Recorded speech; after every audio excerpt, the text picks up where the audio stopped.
nawulidde essimu eyo ne mukakasa ne mugamba nti nga munamateeka ngenda kukozesa connection zennyina n'obukugu okulaba nga tunoonya muganda waffe waali. Twatambudde ne tutuuka ku Central Police Station ne tubuuza abakulu bonna nga buli omu aseka busesi nti mwami Kazibwe bye mwogerako tetubimanyi. Mwami Mutwe Edi Mutwe tabeerangako wano era tetumumanyi na waali. Ne tugenda ku Regional Police ne tubuuza abakulu ne batugamba tetumanyi waali era ne bye mwogera tetubimanyi. Tewali wadde alina kuru yonna mwami Sebuufu waali. Ne twongera ne tunoonya ne tukuba amasimu nga tetulabawo. Amawulire gagenda tutuukako oluvannyuma nti kirabika mwami Edi Mutwe ayinza okuba nga yateekeddwa mu barracks ey'Ekasijjagirwa. Amawulire ago bwe twagafunye basebo ne bannyabo nabadde ku bulindaala nga ndi ready ne nnyingira kooti ne nsooka ne mala okufulumamu ate ngenda okomawo nga tulaba drone n'emmotoka eya Mark X entono sarunika awamu n'emmotoka ya poliisi Kabangali nga ziyingira mu kooti. Bwe zayingidde mu kooti n'enzuuka emisinde ngezaako okuddamu okuyingira ne bazigalira ebweru ne banga tolina woyita ng'abasirikale bamaze okutusalako bagobye bannamawulire bonna zibakuyingira wano.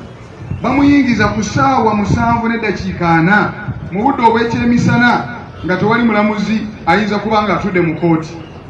Ne bamuyingiza ne bamujja mu mmotoka eya saloon nga bamukwatiridde nga Edi Mutwe tasobola kutambula yekka, nga bamuwaniridde ayambadde nga bwe mwamulabye. Bamuyingiza mu kaduukulu aka kooti gye bakuumira abasibe abagenda okusomerwa emisango mu maaso g'omulamuzi. Ne bamuyingiza mu kizimbe kya High Court. Ngezaako okulwana okulaba nga nnyingira kooti.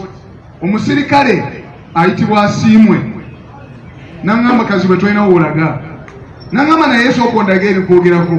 Ne nzijayo identity card zange ne munnyonnyola. N'aŋŋamba naye tebimala. Kazibwe ky'oba okola funa ebbaluwa mu buwandiike ng'eva wa Edi Mutwe ng'akuwadde instructions oba ebiragiro ojja omukiikirire mu kooti. Ne ntunuulira omusajja wa poliisi Asiimwe nga simutegeera. Ne mugamba mwami Asiimwe mu myaka gyonna gye ndi mu mateeka gye nkoze amateeka ekyo tekyogerwa. Omuntu yenna alina eddembe lye okubeera ne munnamateeka we mu buli mbeera yonna nga tamaze muwandiikira bbaluwa. Nolwekyo nzikiriza nnyingire mu geeti ya High Court ngende wali client wange. Mwami Asiimwe n'alema n'agamba ffe tulina obusobozi bwonna kati gwe gyawo emmotoka yo gipaakinga eri vaawo wano toyingira. Ne mulemerako ne ngamba sebo osaaga nyina okulemera wano. Ne nkuba essimu e Kampala mu kibiina kyaffe ekya Uganda Law Society. Ne nkuba essimu nga njagala kwogera ne Vice President kubanga President waffe abadde alinamu ensonga. Nengezaako okumufuna naye nga simufuna. Ne njogera ne CEO nangaka tukubire abalamuzi oyingire mangu mu mwangu ddala. Nenfuna essimu y'omulamuzi nga maze okitegeera nti His Worship Kaiza yagenda okubeera mu nsonga zino. Nenkuba essimu ne mugamba bansibidde wabweru wa gate. N'agamba no oteekwa okuyingira era sigenda kusoma charge nga tonaba kuyingira. Ne tukola ekisoboka n'asindika clerk ne tuyingira ne nnyingira ne nzuluka emisinde. Olwo nga mwami Edi Mutwe bamuyingizizza mu kooti ng'erimu abantu nga 6 bokka. Ng'ebweru yonna abasirikale beetooloddeyo nga tebaagala ekigendererwa kyabwe mwami Edi Mutwe kumusomerwa misango nga waliwo munnamateeka.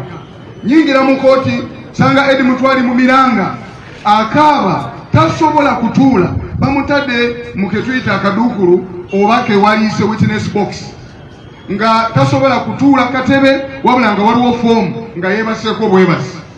Era olwayingidde bw'ati n'akuba omulanga n'agamba kanso jangu ntaasa. Ne mukwatako bwenti ng'amaziga gamuyitamu. N'aŋŋamba mwami Kazibwe mbonyeebonye njagala nkubuulire omulamuzi atudde, Setaton atudde ne interpreter atudde. nga balinza okusoma emisango baba bagenda otandika okusoma emisango ne ngamba Oweekitiibwa Omulamuzi please lindako tosobola